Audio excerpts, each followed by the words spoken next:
ciclo celular contempla el tiempo que demora la célula en realizar la división hasta el inicio de la siguiente.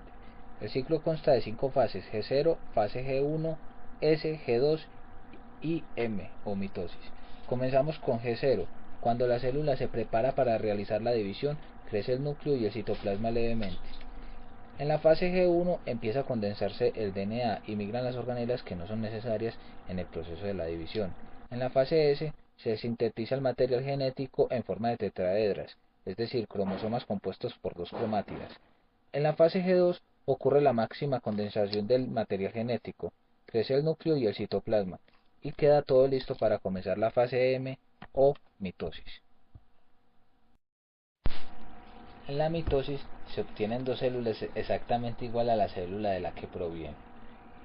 Esto ocurre en diferentes etapas, las cuales son la profase, donde la membrana nuclear empieza a dividirse y los cromosomas se perfilan y se visualizan pares de cromosomas unidos por el centro. Los núcleos acromáticos se movilizan hacia los centriolos, quienes se ubican en los polos celulares.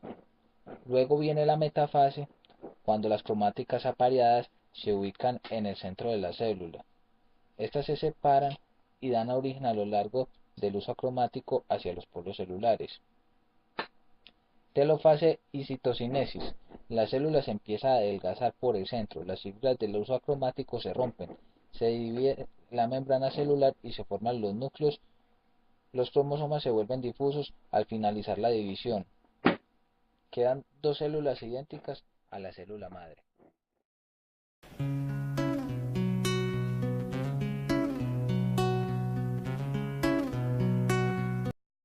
La meiosis.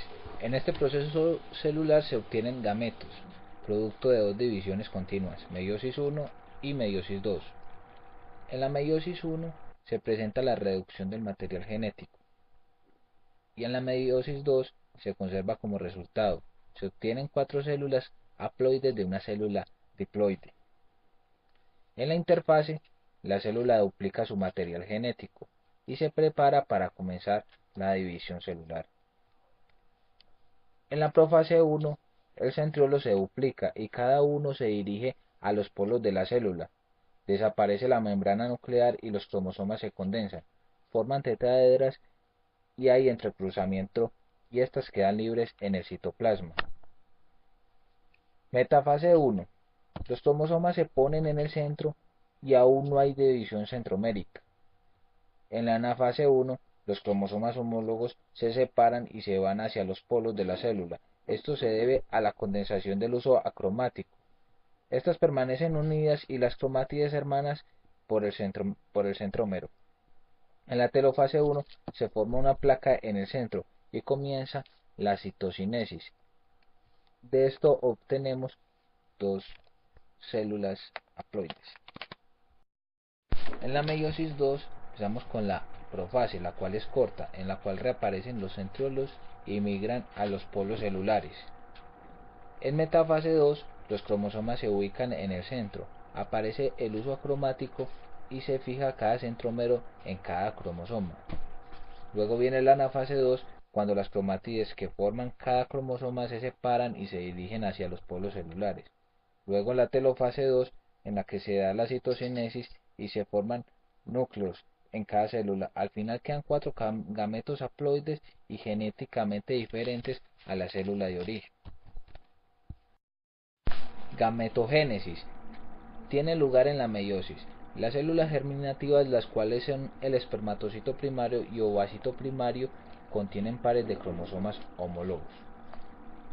Espermatogénesis. En la primera división meiótica, cada célula germinativa se divide en dos células hijas, por lo que en cada una de ellas contiene un miembro de cada par de cromosomas. En la segunda división meiótica, cada célula resultante se separa y a su vez en dos células hijas, por lo que cada una recibe una cromátida.